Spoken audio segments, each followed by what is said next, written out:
Welcome to the Printed by Mama podcast with me, your host, Kirsty Field, supporting small business owners, entrepreneurs, creatives and crafters, encouraging you guys at home to just keep crafting and create a life you love without sacrificing yourself or your family.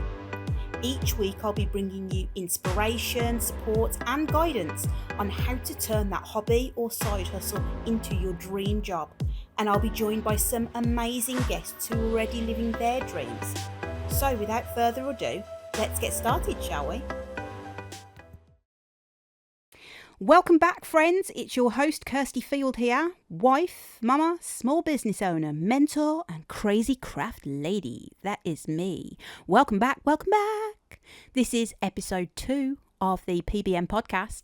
If you are joining us from one of our previous episodes, thank you for coming back. I really appreciate it. I'm very glad I didn't put you off. So thank you for listening to another and taking the time to be with us, with me and the community here at PBM. If you are brand new, welcome to you too. It's a pleasure to have you here. I'm going to tell you a little bit about PBM. We are a community of like-minded mamas, small business owners, creatives, crafters.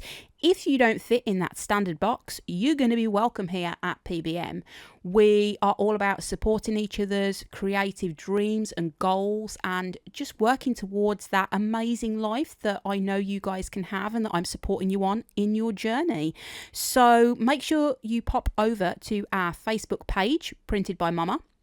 We also have our community group where you can pop on there and have a moan about your husband or your customers or whatever it is that you want to talk about on the community group. That's what it is there for. It's a place for you guys to feel safe and loved and supported in that little network that we have built. And I am so immensely proud of everybody that's on there and that posts and that comments and replies and shares their stories and journeys and what's going on in their daily lives. It is great to have a place and a safe place for you guys to talk about that because it is a private group, so it's not going to be shared on your sort of, your own personal social media. So if you're complaining about your boss, it's not going to pop up on your feed for him to see. So don't worry about that. Today's episode 2.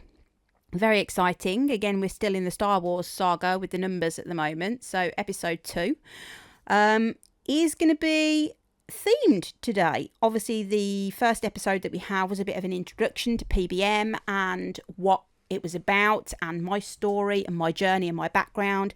But today we're going to be talking about something that I have actually found quite difficult in my small business journey, in my entrepreneur journey. And it's about finding your niche and how that relates to and correlates to your dream and your goal and where you want to end up being in the world, in this crazy thing called life. And I'm going to start right off of the bat and we're going to discuss the word niche, okay? So obviously, when I do these podcasts, I do a bit of research. I've done a bit of reading. I have a Trello board. For those of you who don't know what Trello is, it's literally like a massive application online that you can make to-do lists and boards and things. It's amazing. If you've never checked out Trello, go and have a look. They do a free version of it. And I will discuss it more when I have some podcasts about the tools that I use and things like that. But Trello is awesome. It's literally changed my life. But I have a huge list of the content and about the episodes and what I want to talk about and what the themes are going to be. So when I was doing the research for today's podcast, the word niche is very out there and it's discussed. It's like the tomato, potato scenario. Niche and niche, right? So for the purposes of this podcast, I am going to be saying niche. And the reason for that is because that's what I've always said. I didn't even know that there was a different way of saying it before I had found out there was a different way of saying it. But a lot of places, and I know the Americans especially, refer to it as niche.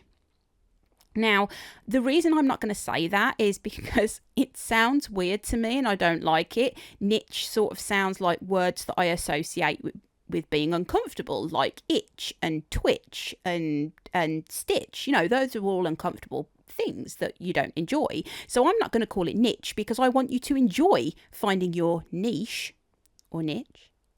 So yeah, I'm not going to say that. And if I had tried to change the whole podcast and say niche the whole time, it would just be so forced, the entire thing. It's not my natural way of speaking. So it's niche for the purposes of this podcast. Just so you know, I'm putting it out there. Niche, finding your niche. If you don't know what that is, a niche is really sort of a specific area or a topic or something like that. So let me give you sort of an everyday example of a niche, right? So let's use something that I am passionate about, something that I enjoy that's not to do with crafting. Films, right? We all like films. And the niches of films, for example, would be the different kinds of genres, film genres. So a very basic niche when it comes to film genres is something like horror or romantic comedy or sci-fi or fantasy or all of that. Those are all niches within the filmmaking industry. And you can then deep dive further into those to create sub-niches. I know, right? So, mind blown. Sub-niches, horror. I'm going to take this as a prime example. I am a huge horror film fan, have been forever.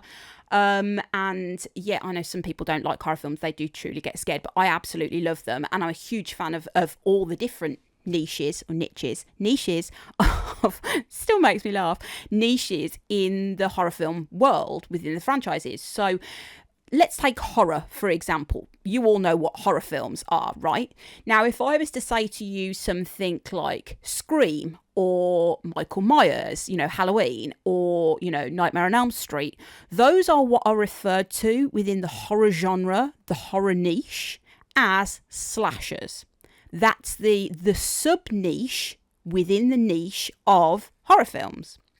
If I was to say something to you like Paranormal Activity or Blair Witch Project, something along the lines of those sorts of things, the sub-niche of those types of films within the horror niche is found footage films.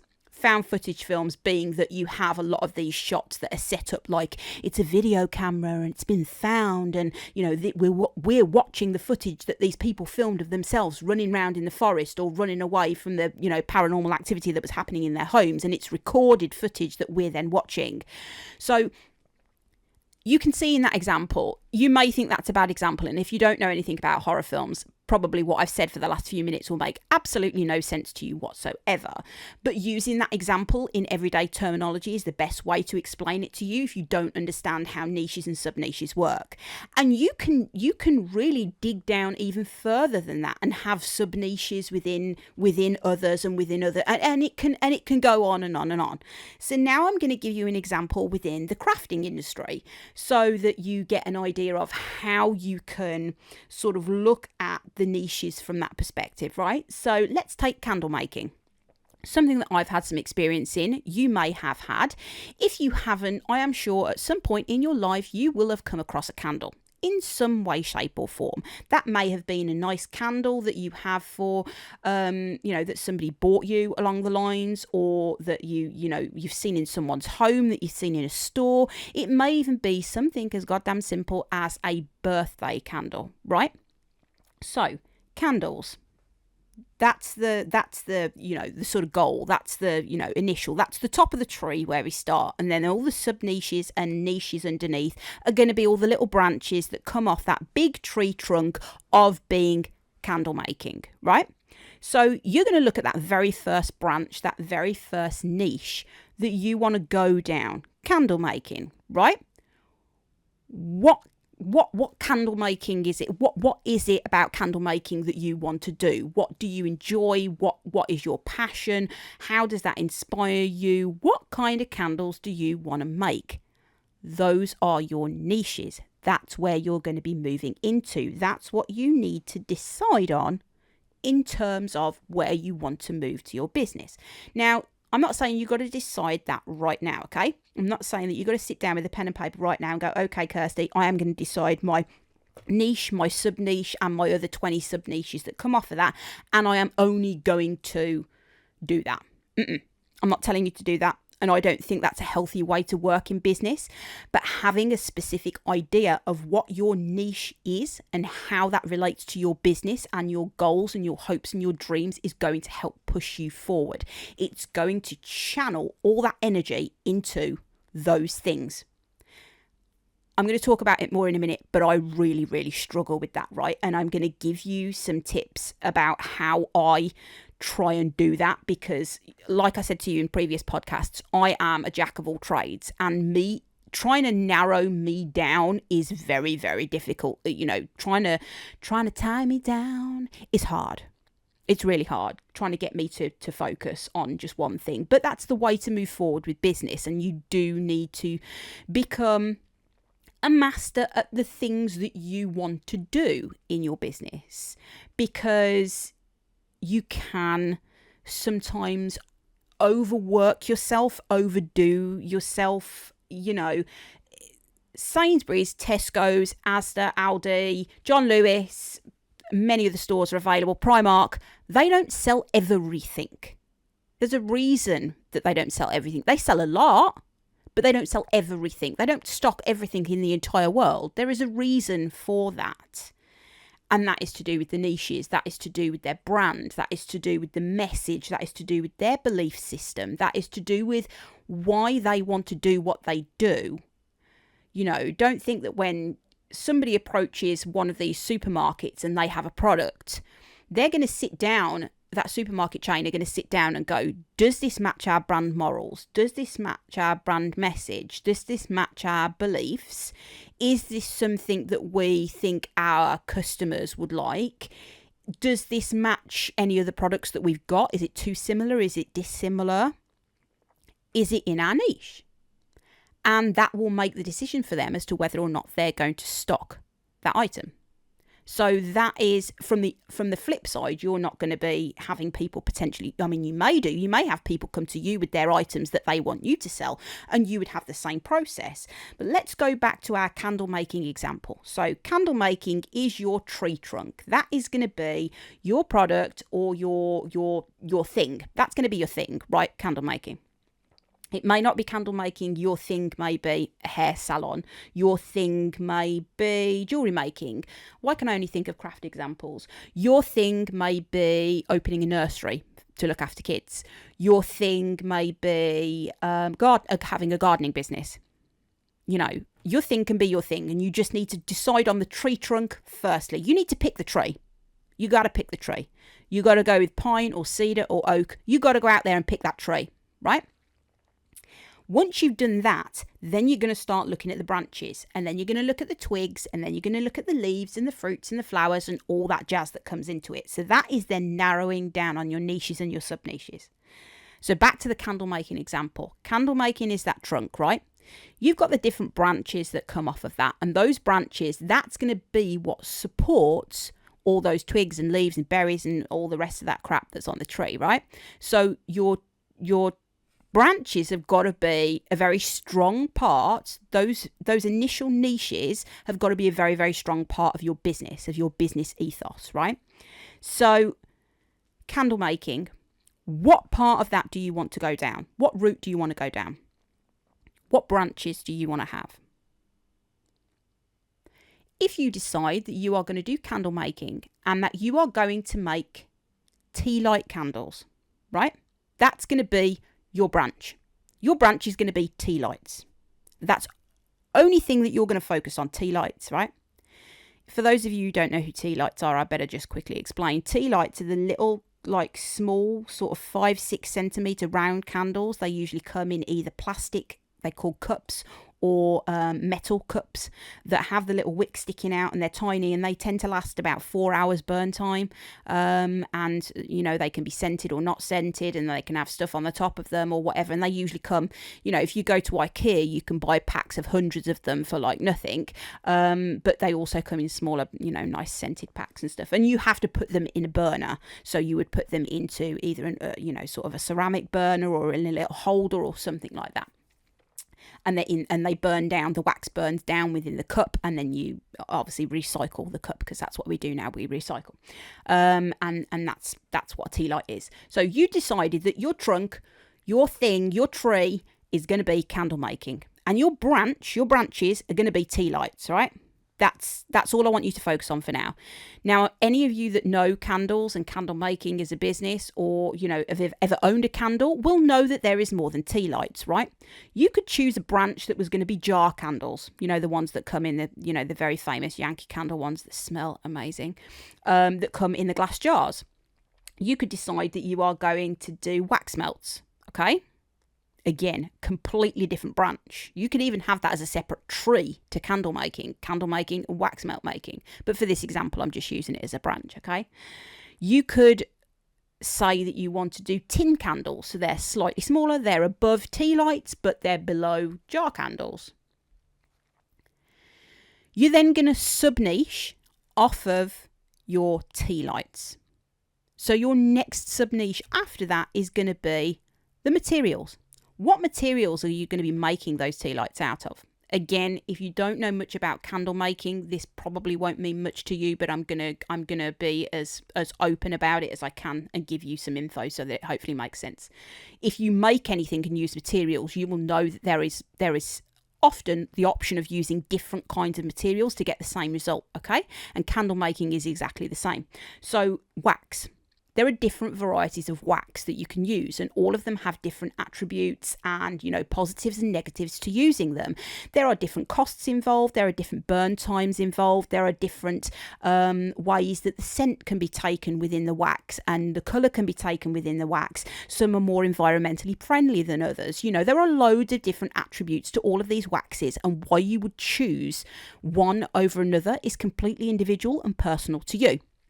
Me personally, I've always used soy wax. I've found it's a fantastic product to use, great in price, and also it's, really good for the environment. There is beeswax, there is paraffin wax, there is all sorts. The possibilities are endless, right? So your sub-niche off of your trunk of candles, I'm saying it wrong already, your tree of candles, your branch of tea lights, and then your sub-niche, which is going to be one of those little twigs that comes off of your tea light candles, is going to be that you decided to use soy wax, for example. Okay. So now you are digging into the fact that your niche is going to be candles, it's going to be tea lights, and they're going to be made of soy wax. Look at that. You have already made those decisions and narrowed yourself down into a niche already. I want you to think for a second of, if any of you have ever used Etsy, and I know a lot of you have or are aware of Etsy, or even if you've just shopped on somewhere like that, okay? When you set up your products, if you haven't set up a product yet on Etsy, you won't understand, but if you've ever shopped on a store, you have the option to narrow it down by categories, okay? Niches is going to be your categories. So say you wanted to buy a hoodie. You're going to want to put that firstly, your category is going to be clothing, okay? Then you're going to be narrowing it down to maybe tops and bottoms. Then you're going to be narrowing it down to maybe outerwear. Then it's going to be hoodies. Then it's going to be zip hoodies or overhead hoodies. Then you may categorize it again then in terms of colour. You may then look at it, is it cotton? Is it polyester? Is it 50-50? All those subcategories, those are niches. That product has been put into all of those different categories because you narrowed it down by the niche aspect. Let's go back to our candles. Candles, tea lights, soy wax. Let's look at colour and scent. This is where we get into the fun stuff when it comes to the creating, right? You're going to be adding your creative flair at this point. You've decided that you want to make your candles scented. Brilliant. Who doesn't love a scented candle?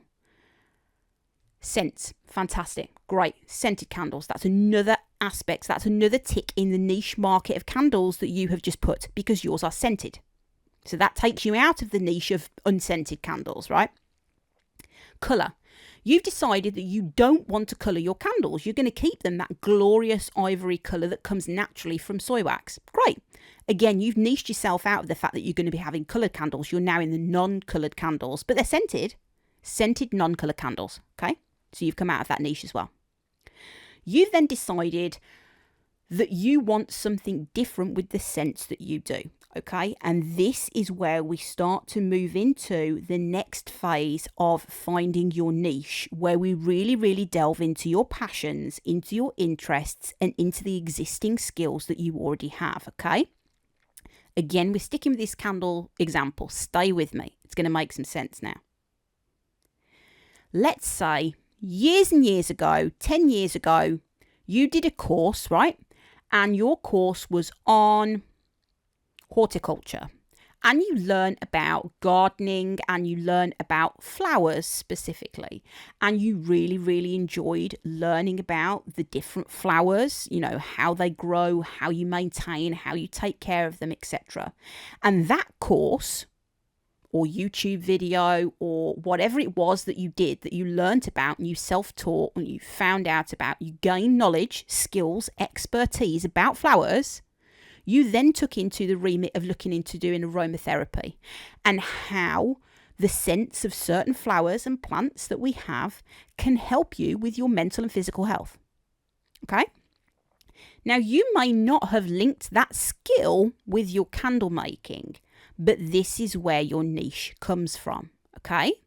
Your niche has to be utilizing skills that are existing, building them with potentially skills that you are learning, that you've maybe forgotten that you did years and years ago, and things that you enjoy. I'm sorry, I was banging on the desk right now. I'm not sure whether that came off on the mic. It may do. I'll find out later when I edit it. But it must be things that you enjoy. I cannot stress that to you enough. Nobody wants to be making products, or, you know, we're going back to that 9 to 5 again, that box that we don't want to be in. You want to be doing something. I want you to have a life you love. And to do that, you need to be in a niche of things that you enjoy, things that you are passionate about, things that inspire and motivate you, and things that make you happy. God damn it. I want you to be happy. The PBM community wants you to be happy. So taking those trees and those branches and those twigs that we've already put in place with your candles. We've got candles, we've got tea lights, we've got soy wax, we've got non-coloured but scented candles. And you are going to utilize the skills that you have, the information that you have gained, the things that you have self-taught about aromatherapy and floral scents, and that is going to be your niche. And those candles are going to be badass. That is your niche. That is you making tea light candles out of soy wax with no colour, but the scents are going to be based on florals. And how you then package and promote and sell yourself and your brand and your products is going to be based around the amazing properties that florals have on mind, body, and soul. That's your business right there. You know, I've just made you a business whilst I've been talking to you right now. I've dabbled in candles and wax melts. I love candles anyway. The reason I started doing candles was the fact that I was using so many candles. I've got one lit right now while I'm doing this podcast. I was just looking what it was. It's Raspberry Ripple and it smells divine. If you make candles, let me know, because I will definitely get some from you, because I just love them. I go through them extremely quickly, which is why I started making them. But again, I had no experience whatsoever in candle making. Completely self-taught, 100%. And I'm going to tell you right now, oh my God, the mess of some of the first candles that I made, there was wax everywhere. So if you've never done it before, make sure you've got an area that you can clean afterwards. It was a mess. I was burning wax. I haven't never burnt wax, but I'm very pleased to say. I was melting wax in the saucepan that we used to make the pasta for dinner on the hob in our kitchen. And my husband, obviously I told you before, my husband is the cook in our house. He was not very happy that there was wax on the hob and that there was, you know, it was a mess. It was not how it was supposed to be done. Obviously, as I learned more about it and I researched and I self-taught and I built those skills, I then got myself, you know, a separate hot plate, and it was all done differently with thermometers, and it was done the proper way. The Kirsty way when I first started was not good. But those are skills that I had to teach myself. So when it comes to your niche and making that dream become a reality, I want you to firstly, why don't you reflect? Why don't you sit down? Let's get a pen and paper right now, okay? If you're listening to this podcast and you're driving, I'm not expecting you to sort of pull over and get a pen and paper right now unless you really, really want to and you can do it and it's safe. But next time you want to perhaps look at adding a niche to your existing business, or to create a business or hobby or a side hustle around a business niche, then I want you to sit down and reflect on, step one, let's reflect on what your interests are and what your passions are, okay? So using that example that we've already used about the florals and doing the aromatherapy and holistic therapy and things like that, maybe you did that years and years ago and you've left it behind. And it's always been something that you were interested in. You spend a lot of time in the garden. You love a good bunch of roses. You have a good sniff, don't we all? And they cheer you up. They perk you up. They lift you. There's a reason for that. And perhaps you want to investigate more into that. So that's something that you're interested in. That's a passion. But maybe you've never considered that also could become a niche. And I'm here to tell you it absolutely could. And the best niches come from your passions, because you are going to put more energy, more effort, more of your love, more of your heart, more of your soul into those things that you are passionate about and that interest you. Nobody is going to want to buy anything from you, whether that be a product or a service, that you don't give a damn about, that you are just doing for the sake of doing it. And that is a hard lesson to learn, let me tell you. I have had shops, Etsy shops, Facebook stalls, market stands, and I have had complete crap on them. And I have spent weeks and weeks and weeks making stuff just to fill the stand, because I felt like I needed to. I felt like I had to go with more than just one product made. I felt like I had to, cram in as much as I possibly could on this 4x6 table that I had hired in my local village hall, because I didn't want to turn up and just have, half a dozen really amazingly made products that I could talk to you about until the cows come home, because they are my passion products. I thought that I'd got to go to these events and have loads of crap on the table just in case I made a sale. Or I haven't got anything that's under £5. All of my products are more than £20. What if I don't sell anything? You've got to get out of that mindset, because your best products, your best work will come from your heart and soul. That's where it comes from. That's where your best stuff is. It's there buried deep inside. Sometimes you have to do a bit of digging, get out the shovel. That's where you're going to find your niche. After you've reflected on those things that you are interested in and that you are passionate about, I want you to consider your skills and expertise. So this is where you're going to go back through and think about the things that you already know. Have you got any gaps? Have you got holes? I'm going to tell you right now, I know I've got holes. I am currently in the process of signing up for several courses for things that I've wanted to do for a long, long time, that I have self-taught bits and pieces and that I've dabbled in the past just as sides. But these are things that are going to elevate and help my business. They're going to help me. They are things that I am passionate about and I want to explore and learn more about. So if you have a hole, if you have a gap that you need to fill to bring those two things together, those interests, those passions together, and the skills and the expertise to be able to combine those things together, then you need to look at what you need to do to get yourself there.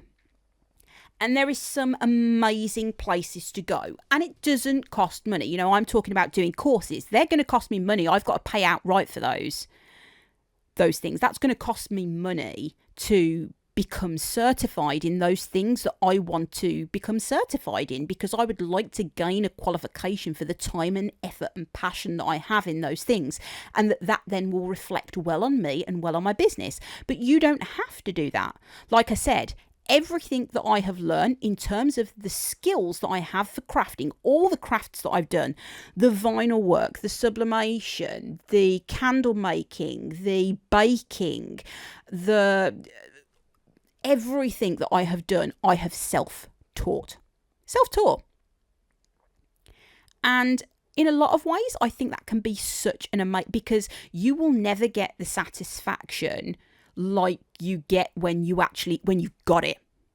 You know, when you have been maybe testing a product. I'll use the candle example again because we're already on that, and you know, you're already there with me. The flame is already lit. With the candles, right?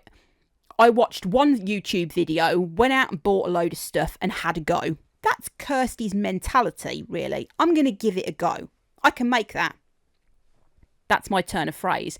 Ironically, to digress, as I mentioned in the last podcast, we have the PBM shop that is coming soon, and it's going to be a place where you can buy merchandise that really screams about the fact that you are a small business owner, you are a hobbyist, and you are proud. And there's going to be shirts and hoodies and notebooks and all sorts. I have loads planned. I have a huge list.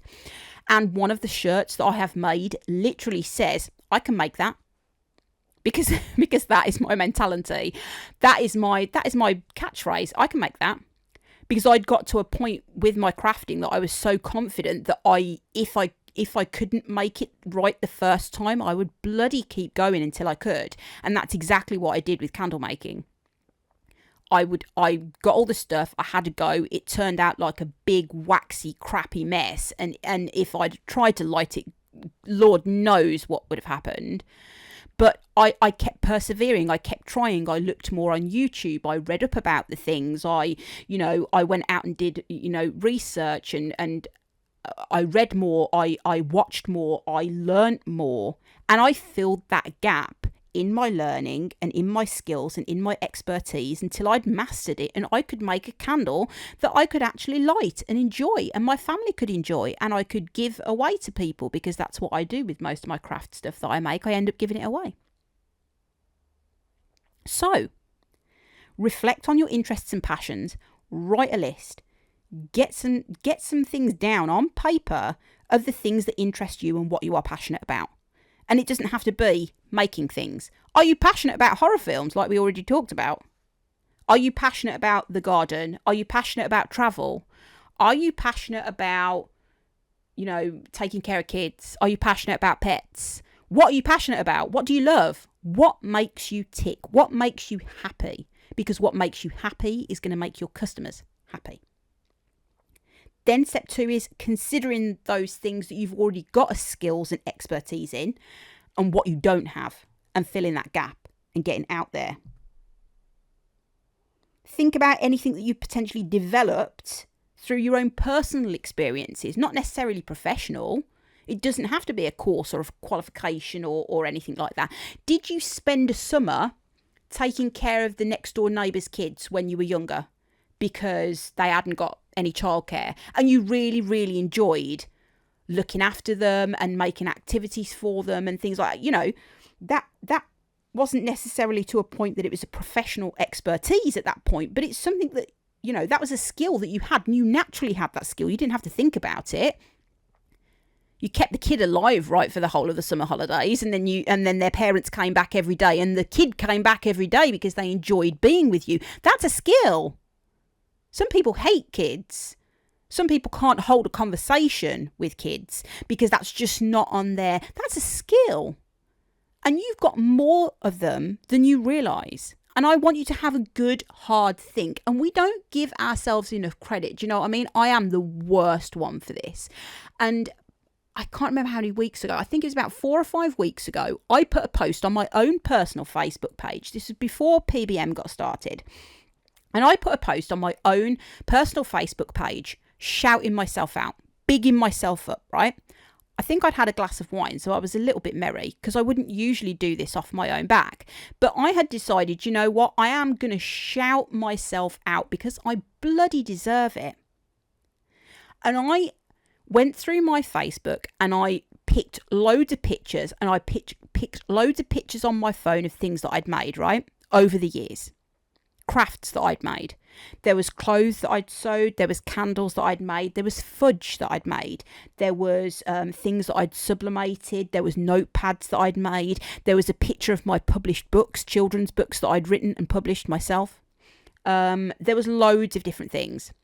And I put all these pictures together on a post, and I put, for once in my life, I am going to shout myself out because I am bloody talented. I am. And we don't give ourselves enough credit for that, right? And I want you to remember that all those things were going on, and I was doing all of that, making all those things whilst I had full-time jobs. A lot of it I was doing as a hobbyist for pleasure, for my family, for my kids, for myself. But those are skills. And we do not give ourselves enough credit for the things that sometimes we just get on with on the daily, because not everybody does them. Right? There are people that I know that have such amazing hidden talents, and they're hidden. Why the heck are you hiding them, folks? You should be shouting from the rooftops if you can make, I don't know, if you can make a candle that we talked about. If you can do that, if everybody could do that, right, Yankee Candle wouldn't exist. If everybody could make and could be bothered to make and spend the time and the effort and put the love and the passion and the creativity into making their own candles, if everybody wanted to do that, then Yankee Candle wouldn't exist. You know, if everybody could sew their own clothes, we wouldn't be going to Primark. If you could, you know, if you saw an amazing TV show, or you had a catchphrase of your own, for example, that was like mine, I can make that. Why the heck, if you decided, you know what, I'm just going to put that catchphrase on, I don't know, say Uncle Fred says something really funny every time you have a barbecue at his house, right? He says something really funny. I can't think of anything right now. If you do think of anything, please pop a comment and let me know. Uncle Fred says something really funny every time you have a family barbecue, right? And for him, you've decided that you're going to make him an apron that he's going to wear with pride every time he does the barbecue that all your family come to. And it's going to have plastered across it his catchphrase. And he's going to have that as a gift. Can you get that anywhere else? Nowadays you can. The answer is yes. Yes, you can get it from somewhere else. But some other sod is going to make it. Why are you not making it? If you know how to sew, dig your sewing machine out and sew it yourself. If you know how to do vinyl, perhaps you've got a Cricut or a Brother or a Silhouette or something like that, and you want to look at heat transfer vinyl and you're going to do that yourself, why don't you do it? If you are crafty on the computer with making fonts and things like that, why don't you type the font out and then get everything else? You know, you don't have to do the whole process. If that's not your skill set, you don't have to do the whole process. You could sew, you could sublimate, you could vinyl, you could create the phrasing, the brand, and then you could get all the other elements from other small businesses and build that product then yourself. But your skill is the reason that that product got made in the first place. And people hide these things. It's like people who play musical instruments, right? Have you seen these on YouTube? I often see these videos and they always make me laugh. I wish I'd have stuck with playing guitar. I did have a few guitar lessons when I was younger and I never stuck with it. And I'm always mad at myself that I didn't. I wish I could go back and have a chat with my younger self and learn to play piano. Because I just think it's an amazing skill. And read music properly. It's a fantastic skill to have. You know, listening to music brings me so much pleasure. But being able to create music, I think, would just be phenomenal. And you have these people, right, who will just be, they'll sit down, maybe they look a bit rough and ready, and they'll sit down at a piano in a tube station in the States or in a train station over here, and they'll just start playing something random. Like one of my favourite ones is where they play the Pirates of the Caribbean score, right? I love the Pirates of the Caribbean score anyway. If you haven't heard it, you don't know, it goes. I'm not going to say anymore because I don't know whether I'll get in trouble. But that's the score, right? And when that starts and they start playing it on piano, I get so excited. And the fact that they can play that without the music a lot of the time when they do it on these YouTubes, that's an amazing skill. But it's a completely hidden talent because they're walking around like out there in the universe, in the world, in the UK, with that skill. Those particular people are obviously doing it on YouTube, right? But how many of you are sitting at home right now and you think, do you know what? That is a skill and I don't actually do anything with it. Can you bake? How many people would love to? I can bake. I can't cook dinner. If you asked me to make a Sunday roast, you would probably find me sitting on the floor crying in a ball because I can't make a Sunday roast. But I can bake. I can make fudge. I can make meringue, macarons, cakes. I decorate cakes. I've made wedding cakes, tiered wedding cakes in the past. I love making cakes and sweets. But that is, for a lot of people, a hidden skill that they don't have, and they don't necessarily think it's a skill that they could potentially utilize outside of maybe what it was originally used for. But I want you to try and connect the dots between your interests, the things that you're passionate about, the things you love, and those skills and potentially expertise that you already have. Join the dots. Put those things together, because that is going to build your niche. Lastly, for the last few minutes of the podcast, I'm going to remind you that once you've found those things and started to, really delve into that, you're going to be needing to look at researching. It's a key part, and it's something that I put off for such a long time. You're going to need to research that niche, okay? Now, there is enough niche pie for everyone. I want to put that out there right now. If Karen decided that she was, I don't know why I said Karen, but if Karen decided that she was going to make those tea light, soy wax, non-coloured, floral scented candles, and she was going to brand her business, I don't know, to be something like floral scentiscapes, let's call it that. Floral scentiscapes, it's really hard to say, but that was going to be her business, and she was going to, every time she posted content, she was going to have things like use the scent of lavender for calming, or use the scent of rose for love and invoking, self-worth and things like that. That's going to be her niche. Karen is not the only person in the planet that's going to be doing that. Let's be completely and 100% frank. Karen is not the genius who came up with that. People all over the world will already be doing that. Yankee Candle make floral candles. Of course they do.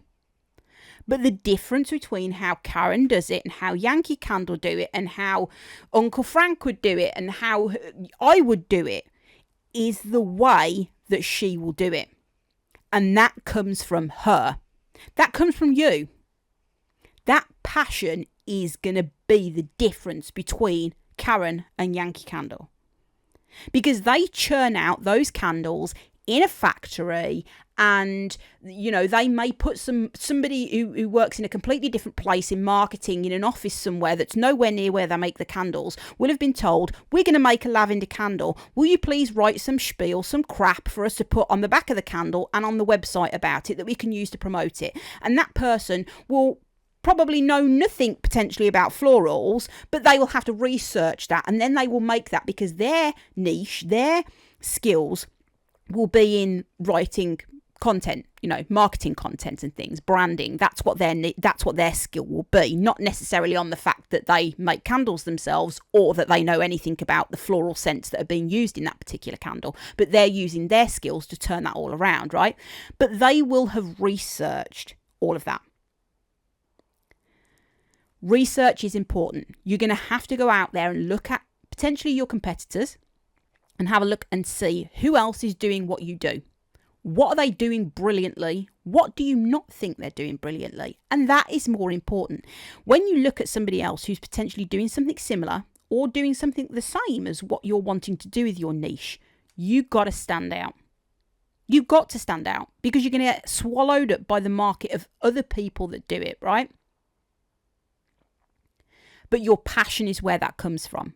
And I can tell you that Karen is going to work her ass off 20 times more than any of those Yankee Candle employees, because she's going to be making those candles at home, in her kitchen, around her kids, around her part-time job.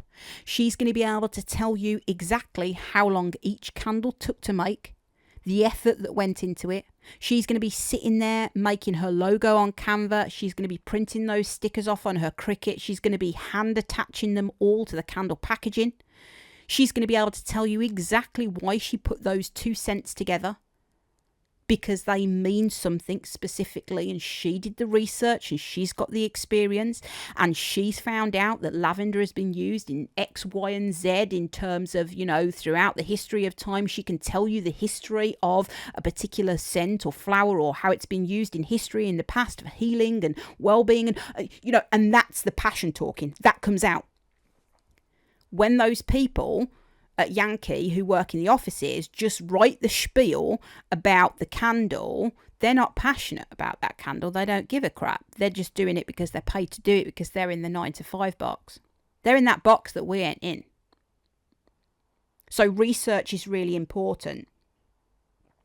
And I want you to remember that through all of this, as always, making a profit isn't the only reason to pursue a particular niche that you want to go into. Your niche needs to come from your passion for it. And the money will come. The sales will come. And that's more important. I'm going to do a whole podcast episode on the fact that money is not the only thing you should be chasing with this experience. Money is a side product. It's a byproduct of being happy and being healthy and being alive in this wonderful, wonderful world that we have. Money is a byproduct. And unfortunately, so much of what we do in our everyday lives revolves around it and is controlled by it. And it shouldn't be. It shouldn't be that way. And it sucks so much that it is. But I want you to think about, when you're doing research, is there a demand for the product or the service that you are making? Is there a demand for your niche? If there isn't, can you make a demand for it? That's going to be something that comes with time. It may not come straight away, but it will come. Think about that competition when you're doing your research and you're looking at your competitors. Is it quite crowded in the niche that you're in? If it is, then maybe you need to look at adding another sub-niche to what you are doing. Think of those branches. Think of the twigs, the leaves, the berries, the flowers that are all on that tree, right? There's going to be hundreds of those trees out there for candle makers. But you've got to pick those additional elements that make you stand out if it's a crowded space. You do have to consider the profit potential with what you have picked for your niche. But it's a consideration. I want you not to focus so much on the profit potential for that particular niche. If it's important to you, by all means focus on it. Make it your drive. But if the profit is not the only reason that you are going to be doing what you're doing, PBM, for me, again, we're in episode 2. PBM is still a startup business. I have not made, as of when I'm recording this podcast right now, in 2023, in May, I have not made a penny off PBM. Not a penny, nothing. I am not doing it to make the money. Would I like to be able to support myself on a salary that pays my bills? Yes, please. Because I do have bills to pay. This electricity that I am using right now to record this is not free. But I need to get to that point. And it's not the driving force for me behind PBM. I want to grow a community. I want to build. I want to share. I want to spread love and joy and happiness to you guys at home. That is my drive. That is Kirsty's passion. That's my niche. That's where it comes from. It's not about the profit. Last but not least, and this is a really important one, I want you, again, to make sure that whatever you're doing as your niche aligns with your core values and your beliefs. And I don't want you to talk yourself out of that for anybody. If you massively, massively believe in a particular product that you have made, then go for it, because it's going to make you happy to do that, to make that, to create it, to live your life in that every day. I don't want you to be talked out of doing what you really, really want to do by somebody that tells you that it ain't going to work, that it's not going to make you any money, that you're not going to get anywhere with that, you're not going to be anybody. Screw those people. Do you. You do you, and screw everyone else. Because nobody else is going to do it for you. You only got one life to lead, and it's yours. It is yours. It belongs to you. And you have to do what you want to do. And I want that to be the takeaway from today's podcast. Find your niche, but find your dream. Find your dream. And that comes from what you're passionate about and what you love. It's important. It has to be something that truly speaks to you, because that is the only way that it's going to truly speak to your audience, to your customers. It comes from the heart, and there's no better place for it to come from. Not at all. I have jabbered on at you for long enough again. I did say last time that I was going to try and get the podcast under the 40-minute mark, but we're nearly at 50 minutes now. So, and you know what? I'm not even sorry. Not sorry in the slightest. I'm going to end, as always, for reminding you again, like I did at the opening of the podcast, to make sure you check out our Facebook page, our community group. Pop on over to the printedbymama.com website for more information. Keep your eyes peeled for that amazing I Can Make That t-shirt, which will be launching very, very soon, just to give my own plug, which will be launching very, very soon in the Printed by Mama shop. We do still have openings for our guest sessions. The podcasts will be coming on board very, very soon, if I haven't started them already. The Sunday socials, which are featuring guests, hobbyists, makers, creators, creatives, everything, anybody that is involved in doing something that brings them joy and that potentially can be made into a small business, is going to be featured on my podcast. And if you want to be featured, get in touch with me. Or if you just want to say hi, please get in touch. I would love to hear from you. I'm super, super excited to be here as always. Bless you all. Thank you so, so much for spending the time listening to me today. And it's been a pleasure.